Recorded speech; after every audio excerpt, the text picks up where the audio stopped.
السلام عليكم أخوتي وأخواتي متابعين قناة أبو هذال العجام المنوعة.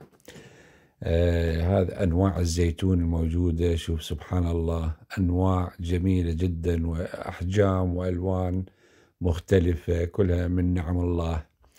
والحمد لله، أشكر على كل نعمه.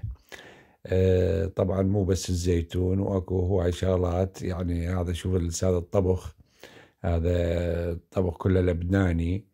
المقبلات وأنواع هذا المحاشي، احنا بالعراق نسميه شيخ محشي. في هذا تبولة، في هاي السندويشات، هاي لحم ودجاج وكل الأنواع الأطعمة الطيبة هاي اللبنانية موجودة، كبة، فلافل.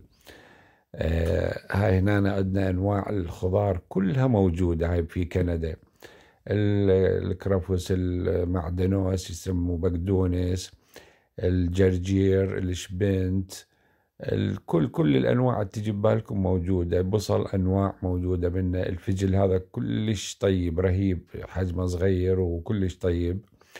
أنواع بعد هذا الملفوف أو الخس، أنواع بيه الخس. هذا هنا اكو بربين وبصل، شوف البصل الاخضر ايش قد حلو، صغير حجمه. والشبنت هذا وبربين. وعندنا هذا الجرجير اشتريت منه كلش طيب.